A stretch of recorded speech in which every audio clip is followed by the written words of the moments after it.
Pięknie to wszystko wygląda, prawda? Dzień dobry wieczór, panie i panowie. Witam wszystkich bardzo serdecznie w ten przepiękny, wszystko gra i trąbi, już patrzę elegancko, w ten przepiękny niedzielny wieczór.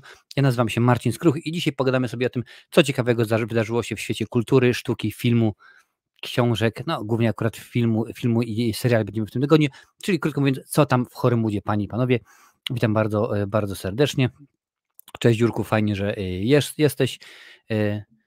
Fenks, fajnie, cześć Geoneo, Dariusz Tokarczuk, elegancko, witam cię bardzo serdecznie. Herr Marcinie, już w domku, witajcie panie i panowie, a to Lancel, bo wrócił z wojaży po USA, więc jak najbardziej witam cię bardzo, bardzo serdecznie panie i panowie. Słuchajcie, dzisiaj się będzie działo dosyć dużo, sporo rzeczywiście mamy rzeczy, bo oprócz oczywiście stałych rubryk jak Amazon poleca, czy kilka informacji odnośnie komiksów. Pogadamy sobie troszkę o grach, bo rzeczywiście był Xbox Showcase, więc o tym sobie pomówimy. Ubisoft Forward 2023 również to mieliśmy takie wydarzenie, więc będzie troszkę o grach.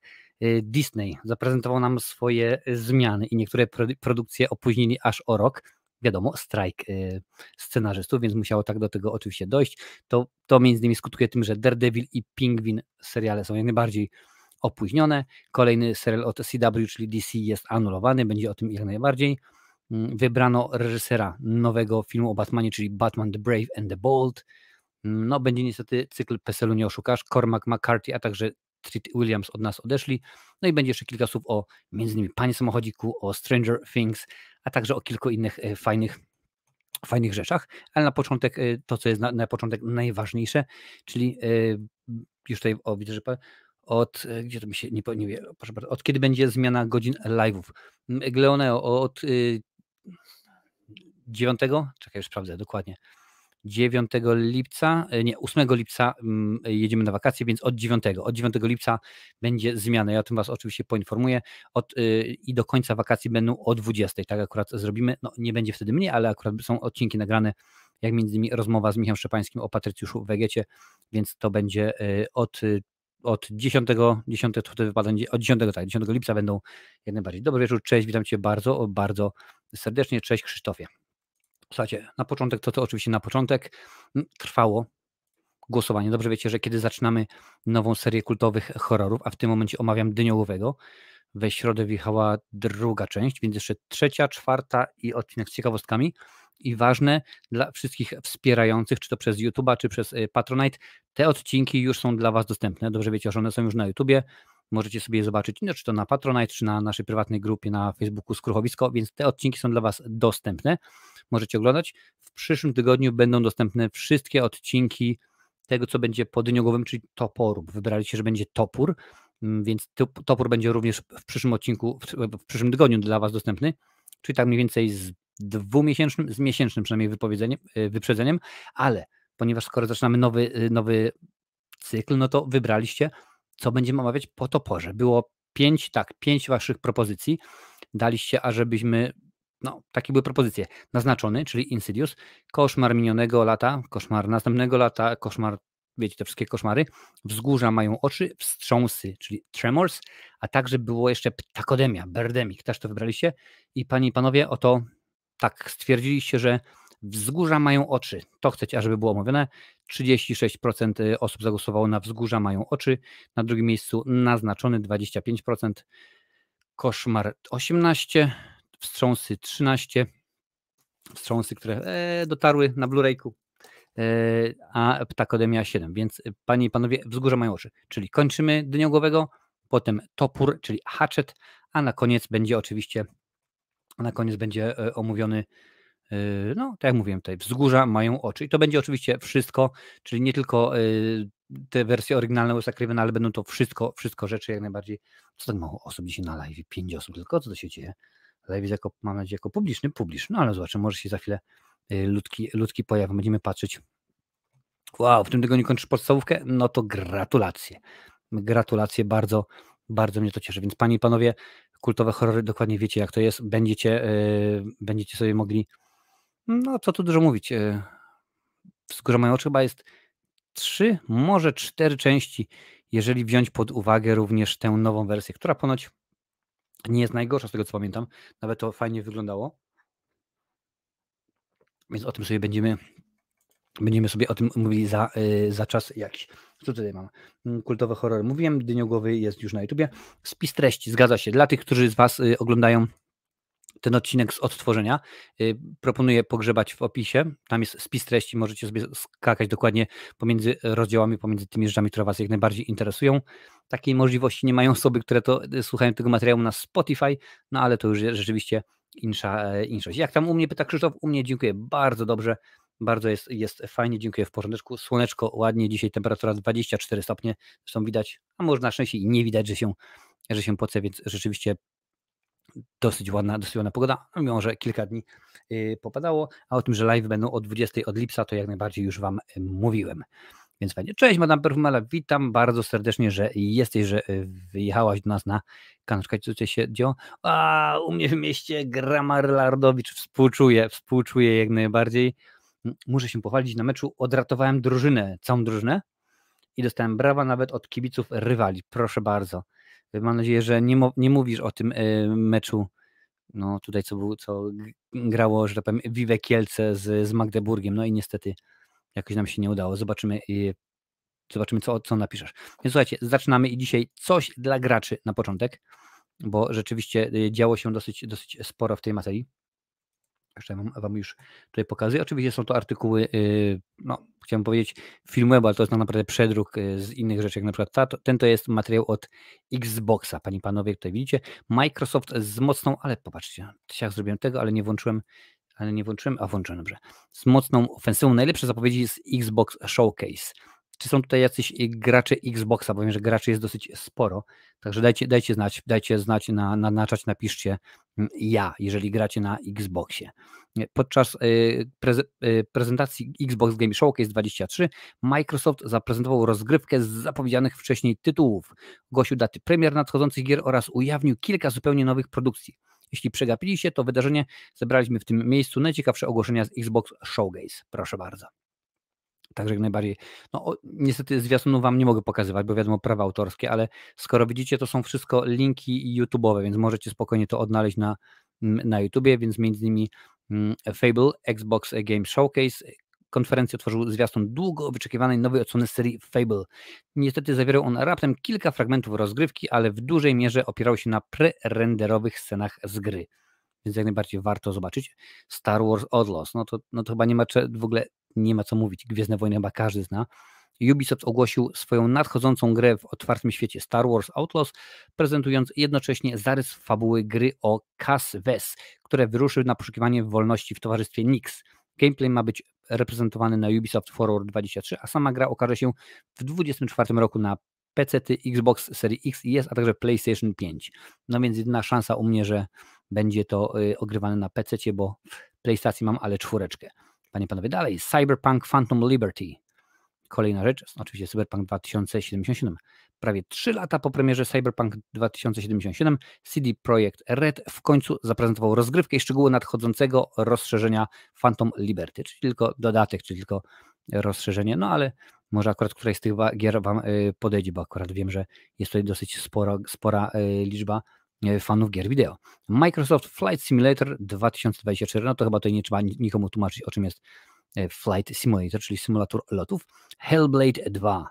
Nie, to nie ma nic wspólnego z Hellraiserem, ani z Hellboyem.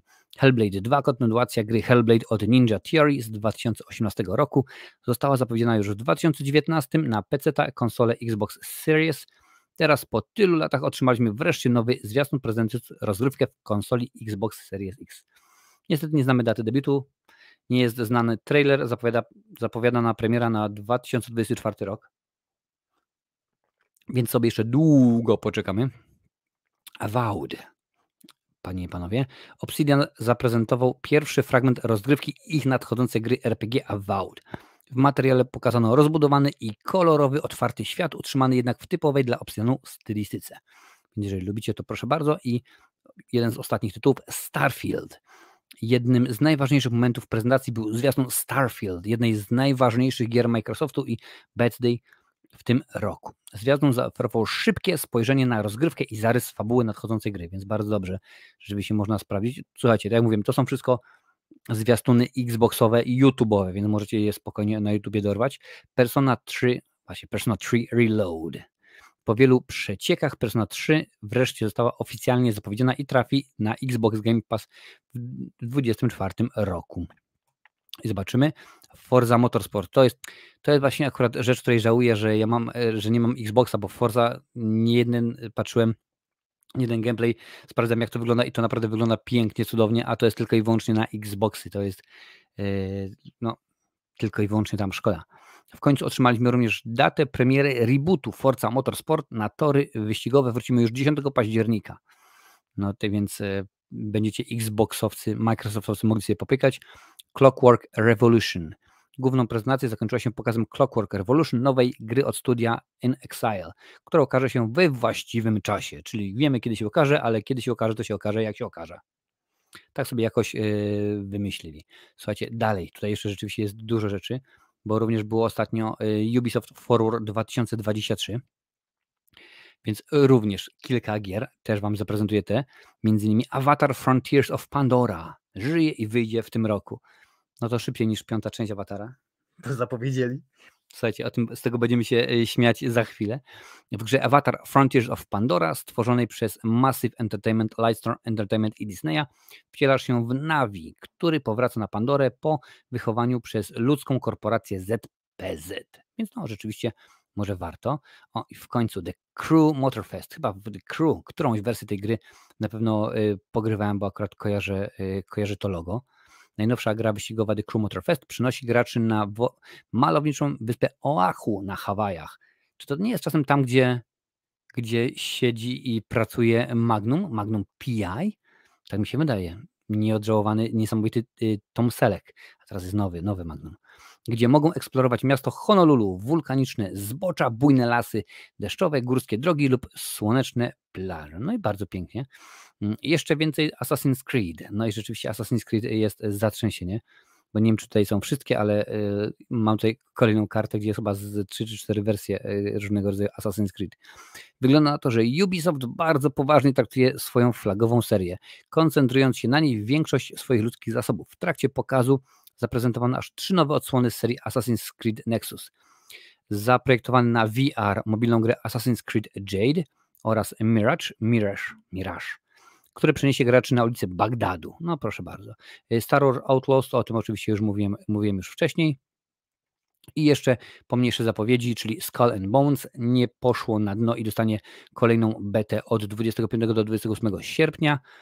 Ostatnie DLC do Mario plus Rabbids Sparks of Hope. The Division Reassurance ma zostać wydana na Androida i iOS jesienią i Just Dance 2024, czyli dla tych, którzy lubią sobie potańczyć, możecie jak najbardziej, mój młody, jak najbardziej Wiktor w to szalał, jak byliśmy na wakacjach w zeszłym roku. Już tutaj patrzę, co piszecie. Lancer pisze, że Hellblade 1, dobra gra o kobiecie z rozdwojeniem jaźni, dobrze się gra w słuchawkach, słychać głosy w jej głowie. To jest niesamowita sprawa. Ja pamiętam, co to było? To była chyba pierwsza albo druga część Obcy kontra Predator. I oglądałem sobie i tutaj właśnie jak szedłem Predatorem albo Obcym, to właśnie tych ludzi, albo idziesz sobie Marines i masz ten taki czujnik, który pokazuje, no znamy go z drugiej części Obcego i właśnie tym coś się zbliża tej jazda. No to wygląda ciekawie. Madame Perfumella pisze, teraz gram w Deliver Us to Mars i próbuję zrobić wszystkie rankingi S w Tetris Effect. Proszę bardzo, ładnie jest. Tutaj widzicie, panowie, wjechała reklama, jej link na czacie. Jeżeli możecie kliknąć, będzie mi bardzo, bardzo miło, bo to oznacza, że za niedługi czas będę mógł sobie kupić jacht za te wszystkie kliknięcia. Dokładnie wiecie jak to jest. No ale widzę, że graczy jest sporo. Tutaj Madame Perfumella to jest, słuchajcie, jeżeli wejdziecie na jej, czy to jest Instagram, tak, to tam jest rzeczywiście mnóstwo tych rzeczy, tam się po prostu pojawia bardzo, bardzo dużo. Więc jak najbardziej możecie sobie, a czemu nie, możecie sobie skorzystać, może sobie śmignąć, wejść, zobaczyć i wiecie wtedy na czym stoicie. Słuchajcie, Avatar, Avengers, Star Wars opóźnione. No i rzeczywiście dużo się dzieje, bo jeżeli na przykład weźmiemy pod uwagę, że teraz jest strajk, jest strajk jak najbardziej scenarzystów, panie i panowie, no to możemy pomyśleć, no to co tam strajk? Ja pamiętam, mówiłem wam na początku, że gdyby Hollywood, że tak powiem, zgodziło się na wszystkie bez w ogóle żadnych zastrzeżeń. Wszystkie postulaty strajkujących scenarzystów, to kosztowałoby to ich około $800 milionów.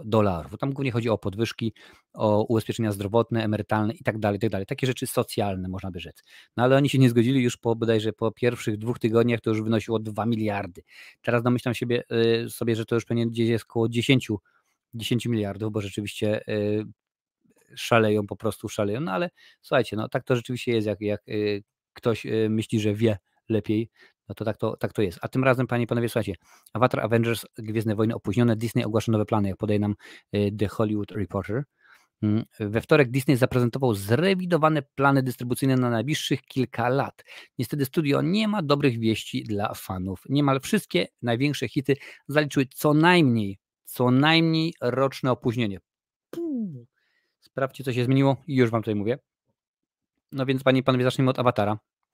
Avatar 3, tu widać. Avatar 3 zaliczył roczne opóźnienie, do kin trafi w grudniu 25. Avatar 4 został przesunięty o 3 lata. 1, 2, 3 lata.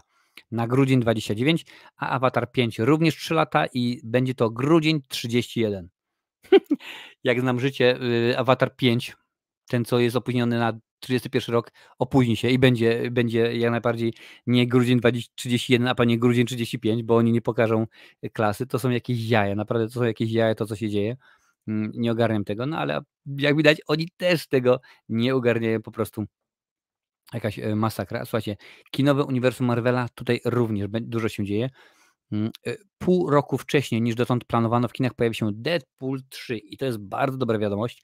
Będzie to maj 24, wskoczył w miejsce Kapitana Ameryki nowego i jest to bardzo dobra wiadomość, ponieważ no, teoretycznie wszystko jest gotowe, tak? No, pamiętajmy, to jest maj 24. Ja wiem, że ktoś powie, to jeszcze rok, no ale tu muszą być efekty specjalne dograne i dużo tych rzeczy musi się zgadzać, więc może być dobrze. A poza tym muszą pokazać wersję, no nie X, ale R-kę, tak? Bo wiadomo, że Deadpool będzie z R-ką, musi się spodobać studiu i tak dalej. No, wiecie, dużo jest tych rzeczy. Pewnie też muszą wkręcić odnośniki co do tego, że Deadpool wchodzi do MCU i tak dalej, ale to jest akurat dobra wiadomość. Mam nadzieję, że wszystko będzie w porządku. Kapitan Ameryka Brave New World spóźni się o niecałe 3 miesiące i z początku maja został przeniesiony na koniec lipca 24, więc nawet nie najgorzej.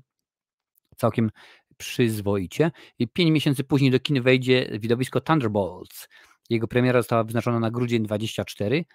W 24 roku do kin miał trafić Blade. Ten film jednak otrzymał nową datę premiery Walentynki 25. Nie ma to jak wziąć swoją ukochaną do kina na film o wampirach. I to nie jest żadna tam saga zmierzch czy coś. Nie tym razem, panie i panowie, no, ale można. Fantastyczna 4 jest jak najbardziej przeniesiona. Premiera planowana jest na początek maja 25, a Avengers Kang Dynasty został przesunięty o rok i trafi do kina na początku maja 26, a to oznacza, że również druga część tejże przygody Avengerów Secret Wars trafi w maju 27. Więc no rzeczywiście dosyć grubo, dosyć poważnie.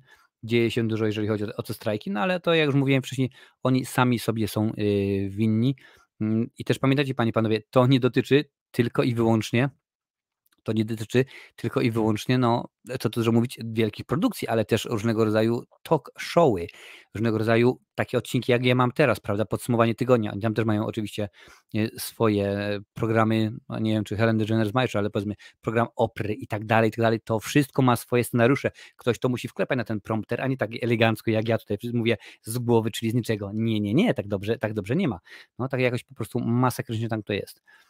Nikt się nie spodziewał, że ludzie będą strajkować tyle czasu. Szefowie myśleli, że 2 tygodnie, miesiąc zapał osłabnie i strajki umrą siłą naturalną. No widzisz, a tutaj wszyscy nawet, ostatnio widziałem, kto to wrzucił.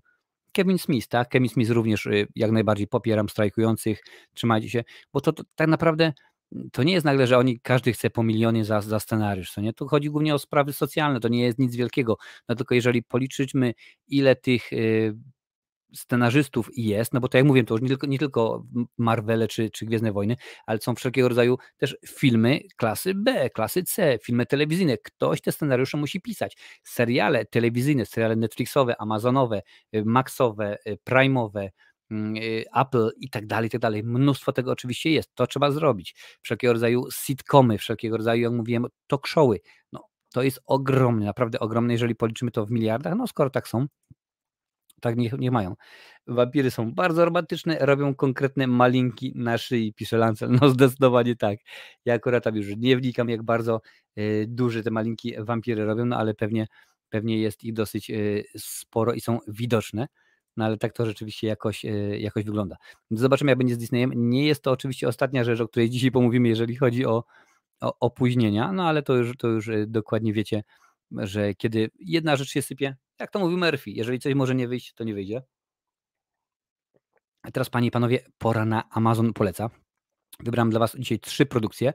Wszystkie te produkcje mają albo napisy w języku polskim, albo mają lektora, albo dubbing, albo coś w związku z tym, ale są to jak najbardziej produkcje, które są po polsku. Więc jako pierwszą dzisiaj chciałem wam przedstawić film, nie ostatni, z Clintem Eastwoodem 4K Ultra HD, a mowa o produkcji bez przebaczenia. To jest akurat jakaś wersja, jak tutaj widzę, włoska.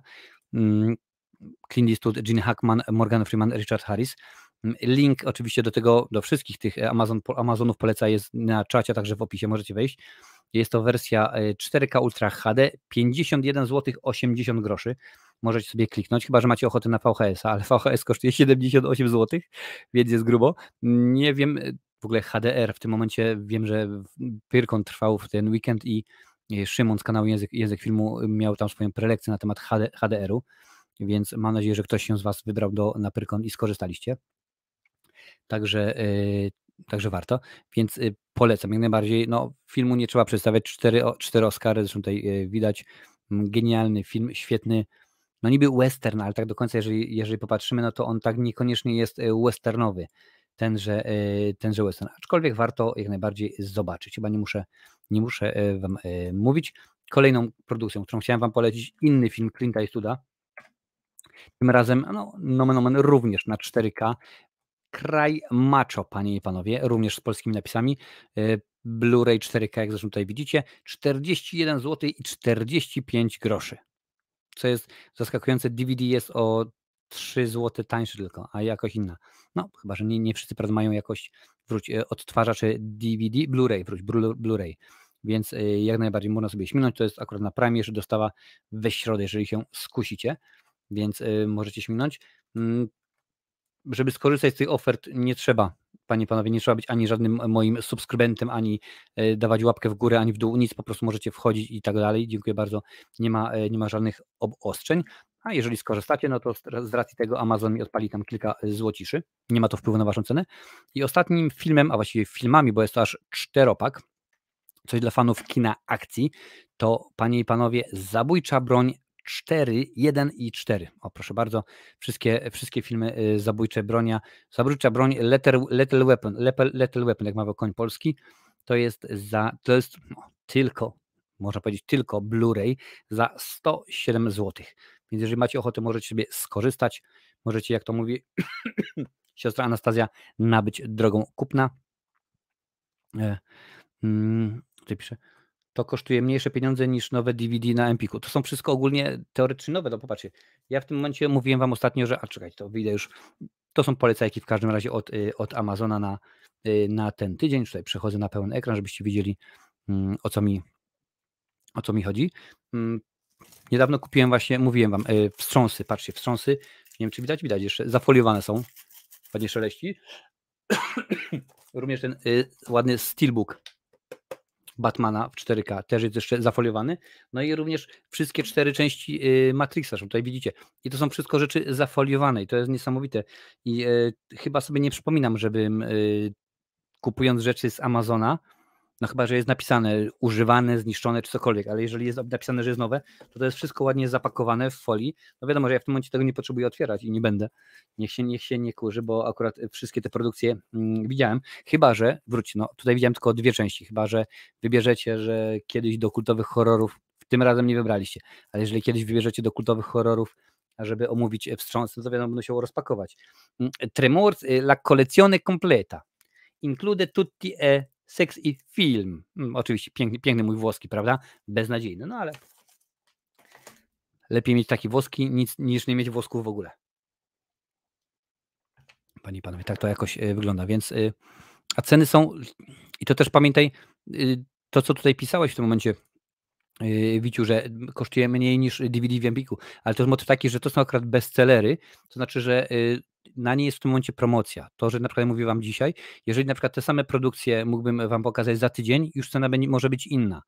Bo oni w tym momencie, tam jest dosyć konkretna rotacja. Tam na przykład widzę, że cały czas między innymi Interstellar Nolana się pojawia, kilka innych produkcji cały czas się pojawiają w kółko, ale motyw jest taki, że to jest, że dziękuję bardzo, dzisiaj jest dostępny w promocji, to też za 2 dni już będzie na przykład kosztowało ileś więcej pieniędzy, co nie? Także, no bo mogą być nowsze. Tutaj wchodzę w tym momencie w opcję i już widzę, że też tą zabójczą broń można kupić za 116 zł. Więc jeżeli masz ochotę, to skorzystaj jak najbardziej. Tutti Frutti może być i Tutti Frutti, czemu by nie? Jeżeli się zgadza, jeżeli pasuje, to jak najbardziej, panie i panowie. A ja tylko przypominam, że dzisiaj sobie gadamy o tym, co tam ciekawego w Hormudzie. Lecimy dalej, strajkujemy. Dalej strajkujemy, panie i panowie. Co sobie będziemy, jak sobie możemy, proszę bardzo. Tym razem, jak mówiłem wcześniej, że już Marvel, no tak, Marvel zaczął swoje produkcje opóźniać, spóźniać, nie ma ich. No tym razem będzie nie tylko o Marvelu, ale również o DC, bo panie i panowie, strajk, Daredevil i Pingwin nieprędko wrócą na plan. Prace wstrzymane do końca protestów, jak nam ładnie podaje tutaj portal Deadline. Marvel czy DC? Strajk nie wybiera. Good nie wybiera, Brud nie wybiera, wybierz Pikera.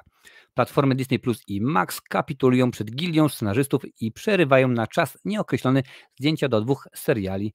Praca na planach Daredevil Born Again, czyli tego, na który czekamy, i The Penguin będzie wstrzymana tak długo, jak potrwa hollywoodzki strajk scenarzystów.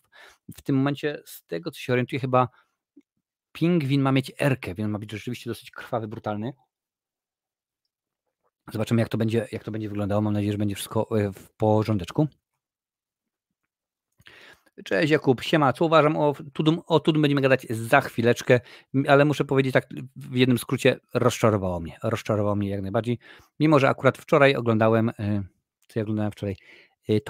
Topór, oglądałem 3 części Toporu, cześć Adalet, i muszę przyznać, że dawno się tak już fajnie nie uśmiałem na horrorze właśnie takiej kategorii. Ale słuchajcie, lecimy dalej.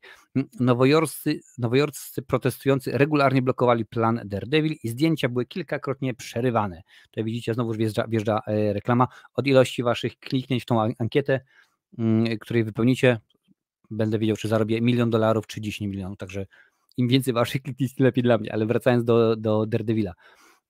Zdjęcia były kilkakrotnie przerywane. Ostatnio m.in. 12 czerwca scenariusze do 18 planowanych odcinków są już od dawna gotowe, ale fakt, że ekipa pracuje w Nowym Jorku, umożliwia pikietującym organizację protestów w okolicach planu zdjęciowego. Podobnie jest w przypadku serialu The Penguin, który również powstaje w okolicach Nowego Jorku. Chyba również w okolicach Nowego Jorku jest kręcony nowy film Pogromcy Duchów, ale jakoś tam się im udaje, widać póki co, przejść suchą stopą. Ekipa Daredevil Born Again ma za sobą 3 z planowanych 8 miesięcy zdjęć. Praca na planie Pingwina również trwa już od kilku miesięcy. Na razie nie wiadomo, kiedy ekipy będą mogły wrócić na plan. Strajk wciąż trwa, nie wiadomo, kiedy się skończy. No, jak Hollywood się zgodzi na te no nie ma takiej możliwości. W Ameryce związki zawodowe to jest świętość, więc jeżeli oni co myślą, nie, przetrzymamy ich, no nie przetrzymacie ich, dziękuję bardzo. Ojej, czekać, muszę wyłączyć zwiastun, żeby mi się tutaj żadne prawa autorskie nie wcięły. Więc nie przetrzymacie ich. Co wiem o serialu Daredevil? Projekt pomyślany jest jako kontynuacja serialu, który był na Netflixie. Główną rolę w nim zagra Charlie Cox. Powrócił również m.in. John Berntal jako Punisher. To jest rzeczywiście bardzo dobra wiadomość. Tytuł serialu inspirowany jest klasyczną komiksową serią z 1986 roku. Patrzcie, młodsza ode mnie. Autorstwa Franka Millera i narysowaną przez Davida Mazzucchelliego. I jednak sama fabuła ma odbiegać od tego, co fani znają. Jak bardzo tego na razie nie ujawniono. Też nam nie ujawniono, w jakim charakterze pojawi się Daredevil w Mecenas She-Hulk i po prostu było słabiutko. Serial ten będzie różnił się od Netflixowego poprzednika. Niższa będzie jego kategoria wiekowa, za to zwiększy się liczba odcinków. Na Disney zobaczymy ich aż 18, bo pamiętajcie, że Netflix Disneyowy był R-ką. To było chyba od 18 roku życia dostępne. No teraz będzie pewnie, co jest chyba niżej, chyba jest albo 15, albo 16, no ale zobaczymy. A Pingwin, proszę bardzo, akcja Pingwina rozpocznie się tydzień po wydarzeniach przedstawionych w Batmanie. W Batmanie, panie i panowie, tym Batmanie Matta Reevesa z Pattisonem w roli człowieka nietoperza. Serial porównany jest do Człowieka z blizną i miałby opowiadać o tym, jak Pingwin zdobył władzę w półświadku Gotham. No zobaczymy. Kiedy to się powstanie, co będzie dalej? No nie wiem. Oni zresztą sami nie wiedzą i może być słabiutko. Tutaj Wiciu pisze, by the way, u mnie w kinie grają dopiero 30 czerwca Spidermana nowego i wtedy też pójdę, zapowiada się super. Zgadza się, zdradzę ci, nie ma sceny po napisach, więc nie musisz czekaj, możesz sobie jeden bardziej śmignąć. I bardzo dobrze, Daredevil i Punisher, z nimi bardzo dobry serial. Zgadza się. Netflix różnie z nimi jest jakościowo, wiecie? Ja obejrzałem sobie w ten weekend ten nowy film z Chrisem Hemsworthem, czyli Tyler Rake, część druga.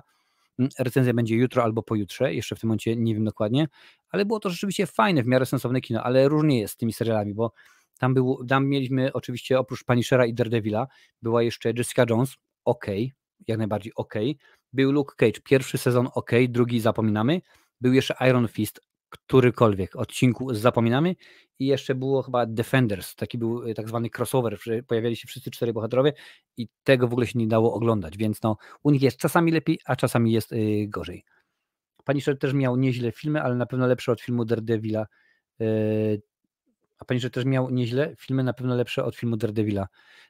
Punisherów, no począwszy od tego z lat 80., to był chyba 88 rok, z Dolphem Lundgrenem w roli Franka Castle, widziałem ten jak najbardziej, ale ciekawszy jak dla mnie był ten ze świętej pamięci w tym momencie Rayem, patrzcie, teraz zapomniałem nazwiska, Ray Winston chyba, tak się nazywał, bo ten, gdzie w rolę Punishera wcielał się Thomas Jane, tam John Travolta, to było po prostu pół do zapomnienia, ale ten był rzeczywiście mocny. Są czasami dobre odcinki, a czasami są, są i gorsze. A Daredevila pamiętam z Benem Affleckiem do scenariusza Kevina Smitha i to był film słaby. Nawet widziałem wersję reżyserską, która jest bodajże o pół godziny dłuższa i jest ciekawsza, ale to dalej nie jest dobry film, to jak najbardziej nie jest dobry film. Cześć Kamalo, witam Cię bardzo serdecznie.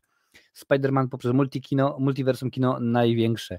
No rzeczywiście, również tutaj się bardzo fajnie ogląda, bo shorty szaleją i w ogóle, a poza tym niedługo już kolejna część, bo scenariusz już był dawno gotowy i będą kolejne części, i będą tak zwane spin-offy w postaci komiksów, w postaci mangi i tak dalej, i tak dalej.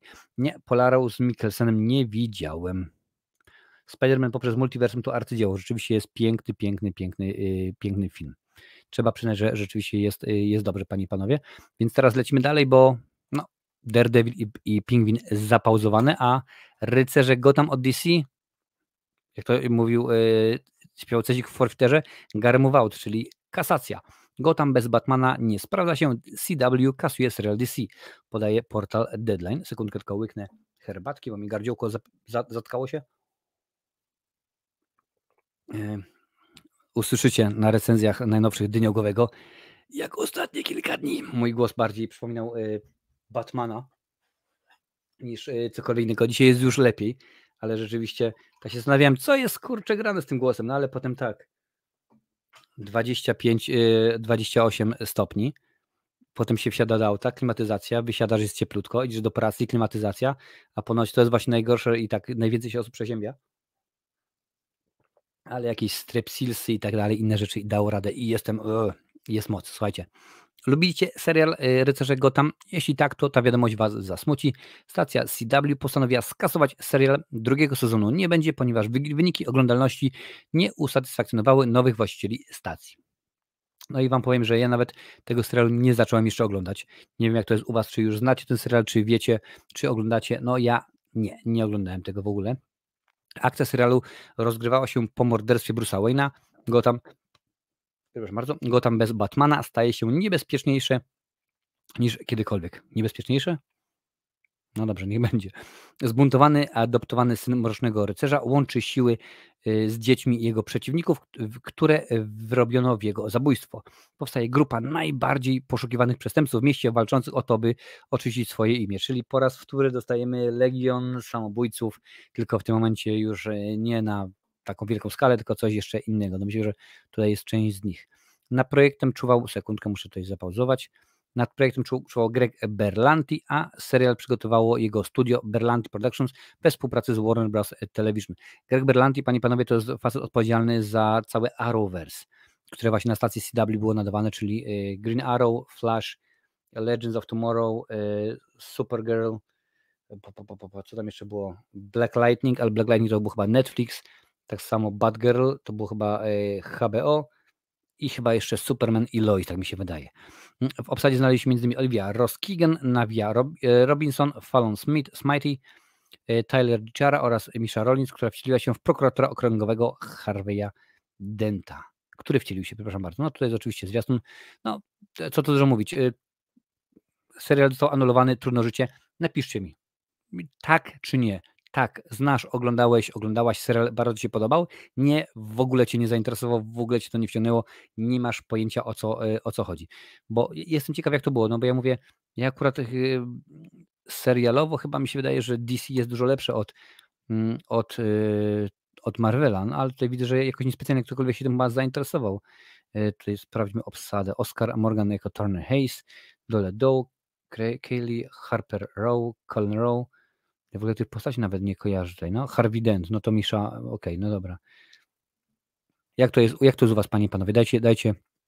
Dajcie znać, czy no rzeczywiście to jest to, co lubicie i rzeczywiście szkoda, że anulowali, bo lubiliście sobie obejrzeć, chcieliście widzieć, jak to ma wygląda, a jednak anulowały wam paskudy, a wy tego lubiałyście oglądać. No, nie wiem, zobaczymy.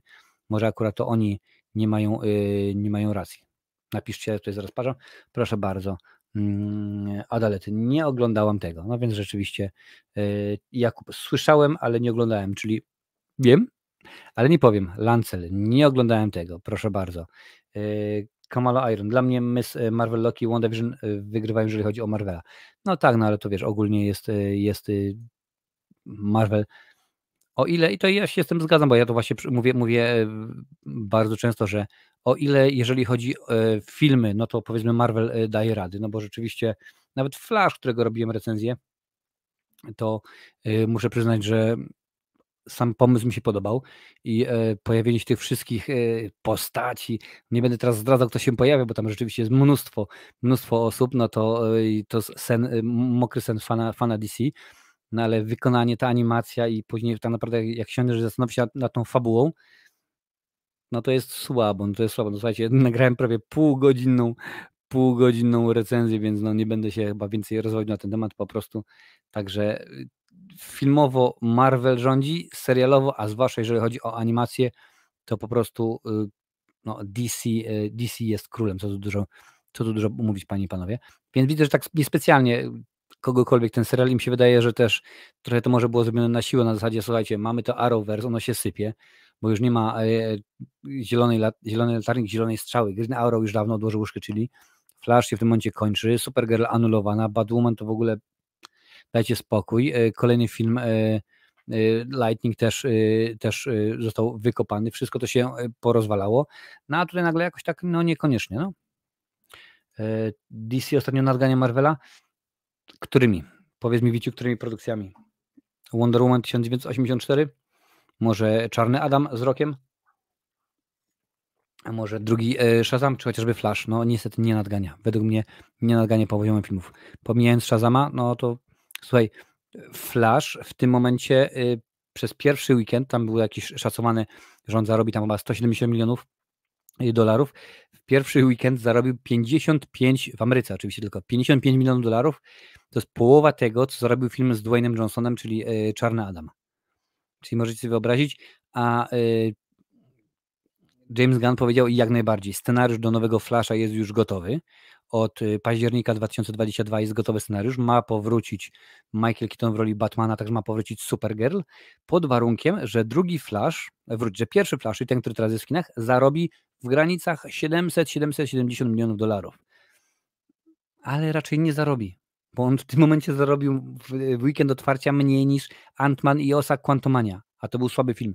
Więc no rzeczywiście, krótko mówiąc, tak, zgadza się. No Batman i Joker trzymają klasę, ale to w tym momencie pamiętaj, że to jest poza uniwersum. No ale tak rzeczywiście zgodzę się z tobą.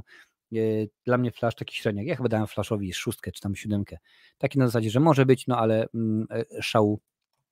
Szału nie ma. Słuchajcie, jeszcze przez chwilę zostaniemy przy komiksach i przy DC, bo tym razem oficjalnie nowy Batman od reżysera Flasha, czyli właśnie szanowny Andy Muschietti będzie reżyserem nowego Batmana, jak podaje nam ładnie Variety. W czwartek, w dniu faktycznego wejścia do amerykańskich kin widowiska DC Flash, otrzymaliśmy formalne potwierdzenie tego, o czym mówiło się od paru tygodni. Andy Muschietti został wybrany na stanowisko reżysera filmu The Brave and Bold. No i to rzeczywiście jest, powiedziałbym, bardzo dobry wybór, tylko no, weźcie pod uwagę, że udało mu się to jak najbardziej. No, Flashu tak niekoniecznie. Z drugiej strony, nie wiem, czy będzie o tym w tym artykule, ale czytałem na Twitterze fajny artykuł, że tak naprawdę The Brave and the Bold ma być tym, czym miał być The Animated Series, Batman The Animated Series, tylko że akurat tamten był nadawany w programie dla dzieci i nie można było wszystkiego powiedzieć, pokazać, więc tutaj ma być rzeczywiście dużo mocniej, ale zobaczymy. Andy Muschietti i jego siostra Barbara podpisali właśnie kontrakt na stałą współpracę ze studium Warner Brothers. The Brave and the Bold jest ich pierwszym, ale z całą pewnością nie ostatnim projektem w ramach nowej umowy. James Gunn i Peter Safran powiedzieli portalowi Variety, że wybór Andy'ego Muschiettiego był jedynym i naturalnym. Kiedy zobaczyli Flasha i pasję, jaką reżyser przejawia do komiksowych bohaterów, wiedzieli, że będą chcieli z nimi współpracować. No, zgadza się, rzeczywiście pasji tam nie brakuje. Gorzej jest z wykonaniem.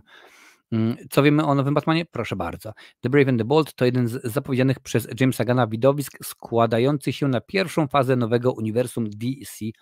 Faza to nosi tytuł Bogowie i Potwory.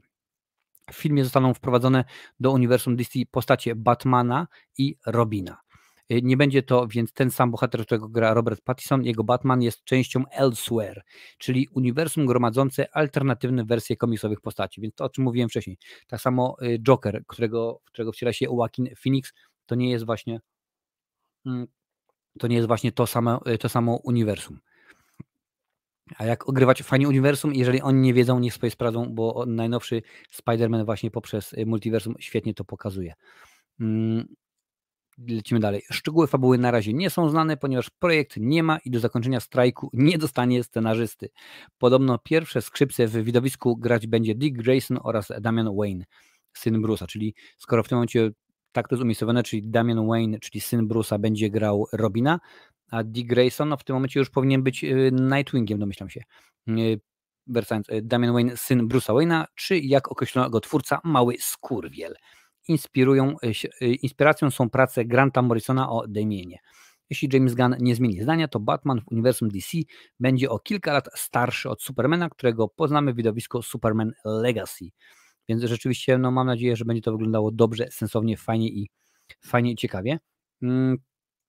Ja bym był za tym, bo tak jak mówiłem wcześniej, w tym momencie mamy Flasha, który tak naprawdę jest ostatnim filmem DCEU, a zarazem jest pierwszym filmem DCU.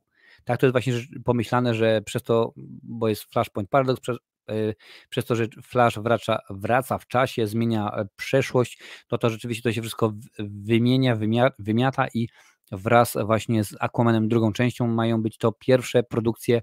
No tutaj nawiązujemy, startujemy, Aquaman już ma być pierwszą produkcją właśnie nowego DCU. Czy tak będzie? Zobaczymy. Tak, Andy Muschietti to jest ten od to o obie części, ja też bardzo lubię. DC bardziej umie w Elseworld, Marvel w jedno duże uniwersum. No słuchajcie, zobaczymy jak to będzie wyglądało, bo teoretycznie wszystko się zgadza, teoretycznie wszystko jest w porządku, no ale w praktyce może być różnie, naprawdę w praktyce może być różnie, mogą nie pokazać nam nic dobrego, nic super świetnego, ekstra ciekawego, tylko jakieś takie dziwne filmy, które będą ze sobą niepowiązane. Mi by to nie przeszkadzało w ogóle. Dostawać takie produkcje jak Joker, jak Batman, które nie są powiązane ze sobą w żaden sposób. Jestem za tym, jak to mawiał Lechu, jestem za, a nawet przeciw, panie i panowie, bo to jest rzeczywiście no, fajna sprawa, to jest coś pięknego, że niekoniecznie musi być uniwersum, teraz wszystko się dzieje.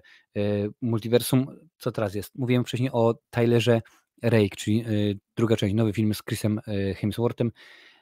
Bracia Russo, scenarzyści, to jest tych dwóch dżentelmenów odpowiedzialnych między innymi za ostatnie dwie części Avengerów.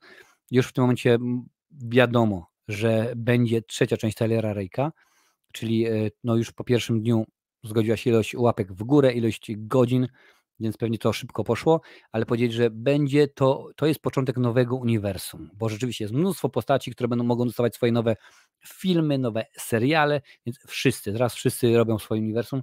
Chyba trzeba byłoby Kevinowi Smithowi za to skopać tyłek, za to, że takie coś wymyślił jak uniwersum, no ale gdyby on tego nie wymyślił w tym swoim Ask Viewers, to pewnie by się później to jakoś ktoś to by wymyślił, panie i panowie, wiecie, dokładnie wiecie, jak to jest sytuacja, że jeżeli nie ja tego nie wymyślę, to ktoś inny to wymyśli. Pewnie, że tak. Przypomnę tylko, że gadamy dzisiaj o tym, co tam w Hormudzie, o filmach, jeszcze są nam kilka ciekawostek. Jeżeli się podoba, dajcie łapę, będzie mi niezmiernie. Słuchajcie, już niewiele brakuje do 4000 subów, więc jeżeli jeszcze nie dałaś suba, a masz ochotę być informowany na bieżąco, to jak najbardziej wskakuj, daj subciaka, będzie mi niezmiernie miło, panie i panowie. Słuchajcie, no czasami jest tak, że przychodzi smutny moment w naszych odcinkach, że trzeba sobie pogadać o tym, że ktoś odejdzie, że no krótko mówiąc, PESEL-u, panie i panowie, nie oszukamy i tym razem mamy dwóch twórców. Pierwszym z nich był Cormac McCarthy, scenarzysta, adwokata, autor Drogi nie żyje, miał 89 lat, jak podaje Variety. Na pewno wszyscy fani Chyłki od Remigiusza Mroza wiedzą dokładnie, o kogo chodzi. Jak podał Washington Post, we wtorek w Santa Fe zmarł Cormac McCarthy, pisarz, dramaturg i scenarzysta, miał 89 lat. Zdobywca Pulitzera, między innymi, więc rzeczywiście dosyć poważna kariera zawodowa, tylko kilka tytułów przytoczę. Przełomem w jego karierze okazały się Rącze konie z 1992 roku. Otrzymał za nią National Book Award. Książka okazała się też wielkim bestsellerem. Kolejnym hitem była opowieść To nie jest kraj dla starych ludzi. Pierwotnie miał to być scenariusz filmowy, lecz ostatecznie McCarthy zmienił zdanie. Po nim otrzymał wielki triumf postapokaliptycznej powieści Droga. Za nią McCarthy otrzymał nagrodę Pulitzera. Cormac McCarthy pozostał aktywny i zawodowo do końca. Dwie ostatnie jego powieści, Pasażer i Stella Maris, zostały wydane w ubiegłym roku, panie i panowie. No rzeczywiście dużo dobrych, fajnych, ciekawych produkcji. The Gardener's Son, Visions, jak mówiłem wcześniej, to nie jest kraj dla starych ludzi. Oczywiście, że znamy ten film nagrodzony Oscarami. Proszę bardzo, Droga to również jest znana rzecz. Adwokat, Dziecię Boże, Blood Meridian, Krwawy Południk. No kilka tych rzeczywiście rzeczy było. Szkoda, aczkolwiek już rzeczywiście wiek zacny, 89 lat, więc jak najbardziej no, wiemy dokładnie, o co chodzi. A drugą osobą, o której chciałbym dzisiaj powiedzieć, jest Treat Williams, panie i panowie. Tragiczna śmierć gwiazdy Her. Miał 71 lat, jak podaje nam Deadline. Ja Treata Williamsa akurat to jest napisane, że Her, i tak, ja właśnie z Her go jak najbardziej chyba kojarzę, aczkolwiek on pojawiał się w kilku innych jeszcze produkcjach, słów kilka. Do tragicznej sytuacji doszło w miasteczku Dorset w stanie Vermont. W wyniku wypadku motocyklowego zginął Treat Williams. Zapamiętamy go przede wszystkim z roli George'a Bergera z musicalu Her Milosza Formana. W jego filmografii znajdziemy również takie tytuły jak 1941 Spielberga, Orzeł wylądował Johna Sturgesa, Dawno temu w Ameryce Sergio Leone, Zdrada Alana J. Pakuli, czy Koniec z Hollywood Woody'ego Allena. Więc no rzeczywiście kilka poważnych, oczywiście tutaj Treat Williams, kilka poważnych ról, panie i panowie. Jacob Gribble, komendant Straży Pożarnej w Dorset, powiedział, że do wypadku doszło około 17 czasu lokalnego. W zdarzeniu zaangażowany był też kierowca samochodu osobowego, który prawdopodobnie nie zauważył nadjeżdżającego na motocyklu Williamsa. Aktor został przewieziony do szpitala helikopterem, niestety nie udało się go uratować, nikt inny nie ucierpiał. No nie trzeba chyba nikomu mówić, że w 99 przypadkach na 100 w momencie, kiedy mamy zderzenie auta z motorem, no to auto niekoniecznie coś będzie. Wiadomo, jako jest motor, będzie bardzo ucierpi. Treat Williams zostanie najlepiej zapamiętany z musicalu Her George'a Formana. Rola ta przyniosła mu nominację do Złotego Globu w kategorii najbardziej obiecujący nowy aktor. O nagrodę tę walczył jeszcze dwukrotnie za występy w kryminale Książę Miasta Sidneya Lameta i dramacie Tramwaj zwany Pożądaniem. W filmografii Treata Williamsa znajdziemy również m.in. Orzeł wylądował, jak już mówiłem wcześniej, 1941, Dawno temu w Ameryce, Leone, Rzeczy, które robisz w Denver będąc martwym, Zdrada Alana J. Pakuli, Koniec Hollywoodu Woody'ego Allena. Chętnie brał udział w B-klasowych projektach, m.in. Śmiertelny rejs, 3 częściach cyklu Belfer, Tam pamiętam, że w pierwszej części wystąpił Tom Berenger, który przejął po Tomie Berengerze, czy czarnej komedii Gorączka Śmierci. Choć kojarzony przede wszystkim z ról kryminalnych, w filmach sensacyjnych, pojawił się też w komediach Nocna Zmiana, Miss Agent 2, Teraz albo Nigdy, Imprezowy, Rodziców. Zagrał też niewielką rolę w Maratończyku, Gwiezdnych Wojnach część 5, czy 127 godzinach danego Boyla. No oprócz tego jeszcze m.in. Everwood, Chesapeake Shores, Good Advice, Heartland, Głową w mur, Białe kołnierzyki i tak dalej. To rzeczywiście dosyć poważna ilość produkcji.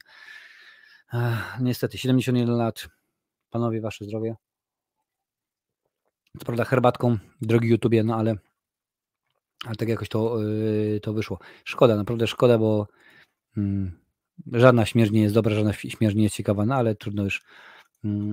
Widział ktoś Eraserhead? Jeżeli chodzi o film Davida Lyncha, to tak, widziałem go w kinie. Tak, taki stary jestem. Nie widziałem jedynki Tyler Rake, Marcin, warto? Tak, warto, to jest, słuchaj Lancel, nie oczekuj, nie wiadomo czego, to proszę bardzo, znowuż jechała ankieta, dla tych, którzy wypełnią, dostajecie ode mnie talon na balon. To jest zwykły akcyjniak po prostu, to jest film z cyklu Zabili go i uciekł, wiesz, jeżeli pamiętasz Rambo, Kobrę, Komando i tak dalej, no to rzeczywiście i co jest fajne, bo w pierwszej części dostajemy 11-minutową scenę z jednej kamery, cały czas jedno ujęcie. Znaczy, ja wiem, że to nie jest jedno ujęcie, ale tak ma wyglądać. W drugiej części dostajemy również jedną sekwencję akcji, 20 bodajże 3 minuty i jedno ujęcie. Znowuż, jeżeli jesteś uważnym skruchem i się czepiasz, że to zobaczysz, ale naprawdę jako akcyjniak sprawdza się bardzo, bardzo dobrze. Eraserhead bardzo przypomina mi Lighthouse. Dla mnie bardzo, naprawdę bardzo odjechany. Kojarzę tylko To nie jest kraj oraz Drogę, fajne pióro, ciekawy autor. A to mówisz o Cormacu. No zgadza się rzeczywiście. Zgadza się. No tak to jest czasami. No słuchajcie, nie zawsze da się pewne rzeczy przeskoczyć. Ja akurat sprawdzałem i będę chciał sobie sprawdzić, bo znalazłem na Storytel, ja akurat używam Storytel i teraz dosyć dużo jest rzeczy do przeczytania, do odsłuchania. Aczkolwiek teraz skupiam się na pewnej powieści o Batmanie, panie i panowie.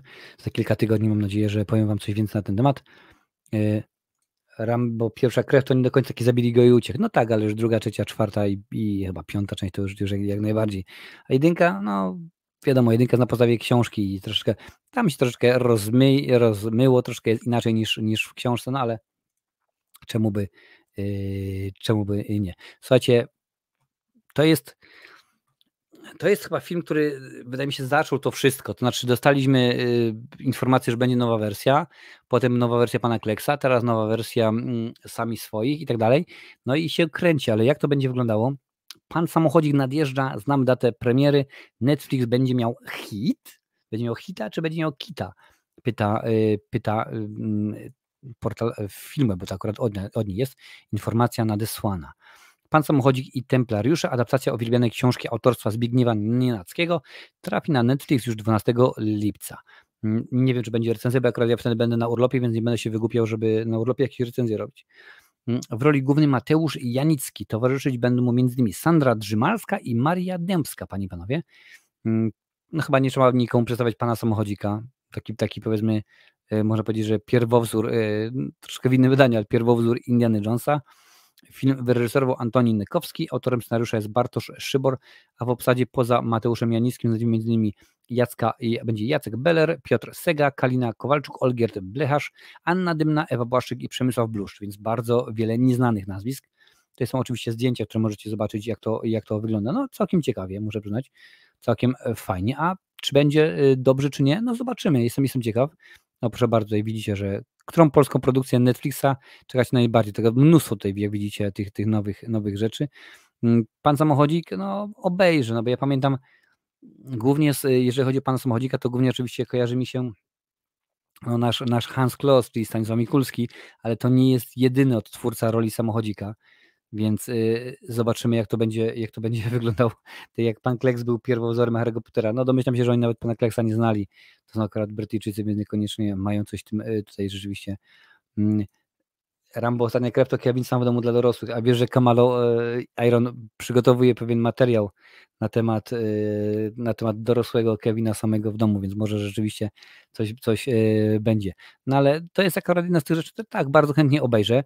Mówię, czy będzie recenzja? Tego nie wiem dokładnie, no bo mówię, że akurat 12 lipca ja wtedy będę w Polsce. Może będę, może nie będę recenzował, zobaczymy, czy to się dzieje. No proszę bardzo, 12 tak, premiera polska na VOD, no i tyle, to wszystko, nie ma nic więcej.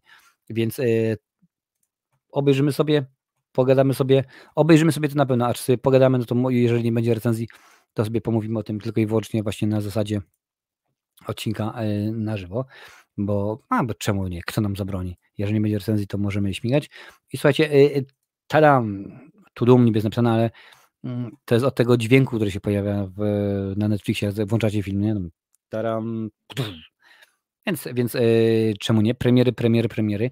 Zacznijmy od tego, że piszcie, co myślicie na ten temat, ale mnie akurat ta impreza rozczarowała w tym roku. Nie było niczego spektakularnego, bo informacja na przykład o tym, że będzie drugi sezon Squid Game, co widzieliśmy, czy że na przykład będzie drugi sezon Fubar z Arnoldem, no tak różnie to wyglądało.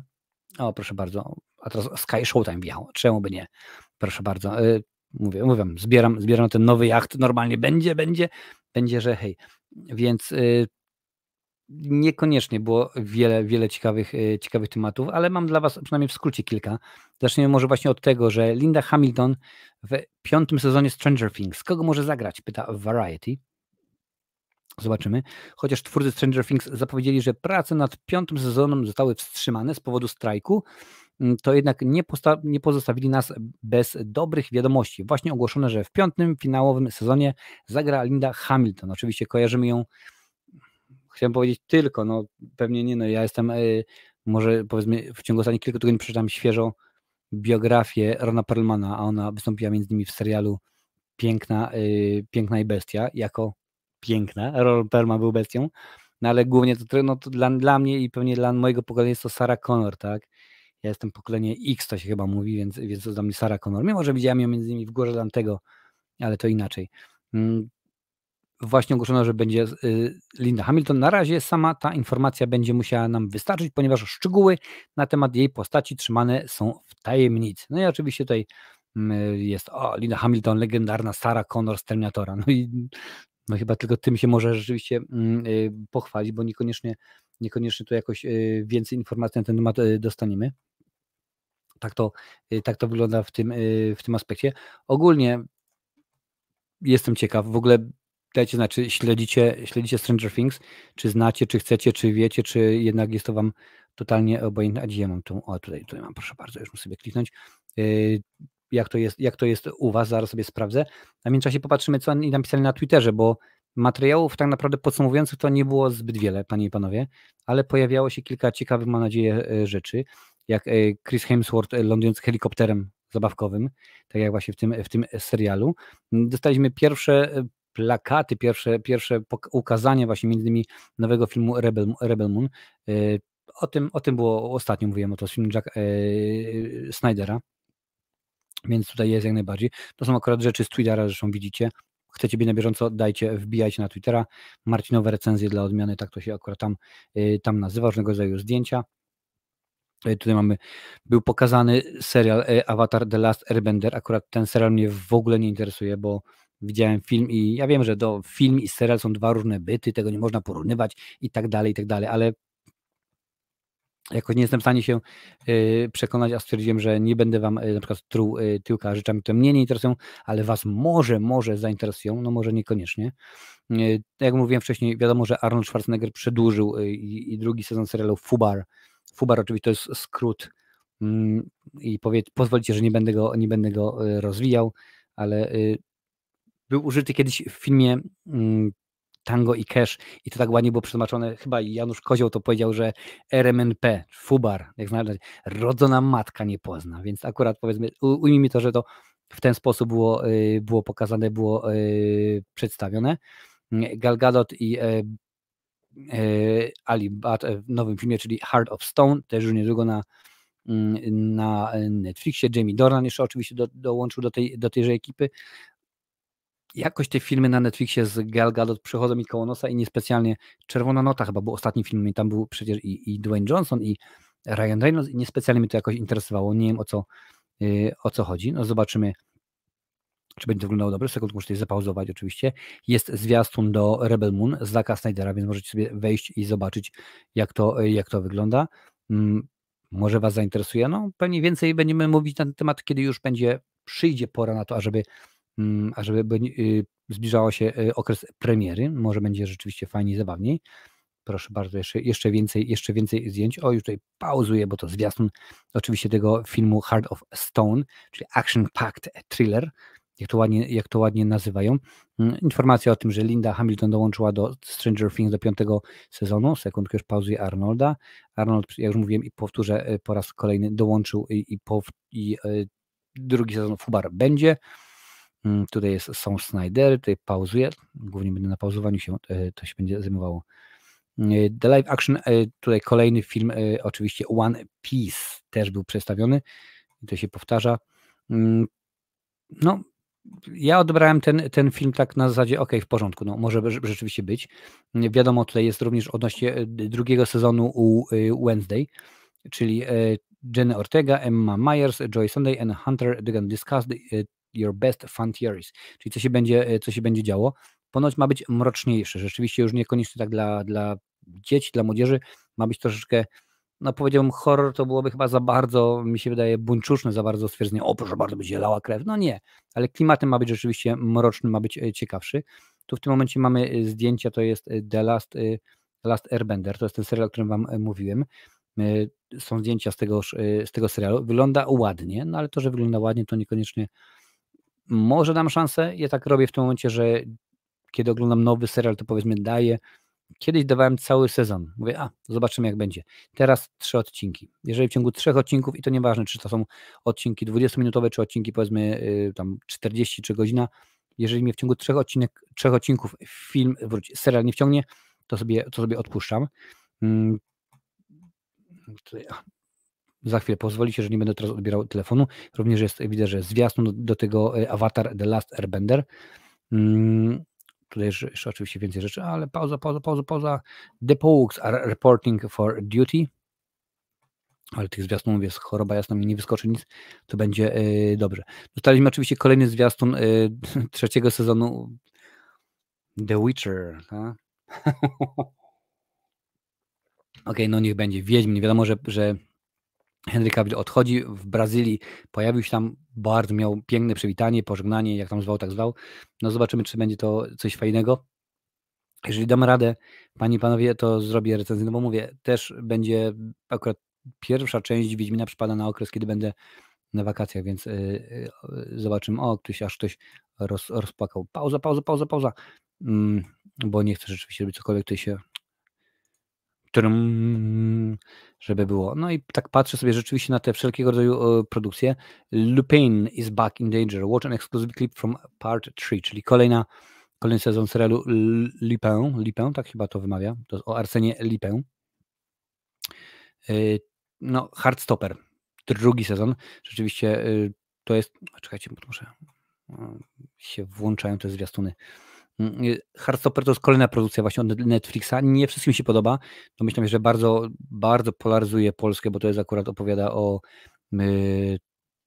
chłopcach, dziewczynach, okres dorastania i tak dalej, kombinowania, odnajdowania swojej osobowości, tożsamości, no, też seksualnej. Ja wiadomo, że u nas to jest z tym bardzo, bardzo różnie, więc wiem, że serial podzieli ludzi. Będzie oczywiście kolejny sezon. Co tutaj mamy dalej? Kolejny Tiger Brady Production. You've seen them in comics, in books and in Riverdale, but this time around set in 60, The Archies. The Archies. No, w porządku.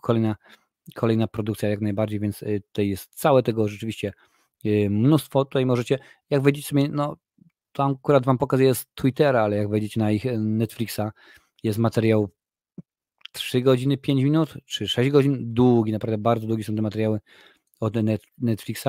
Oczywiście wiadomo, że Cobra Kai powraca i jest to 6. i ostatni sezon. Cobra Kai więcej nie powróci.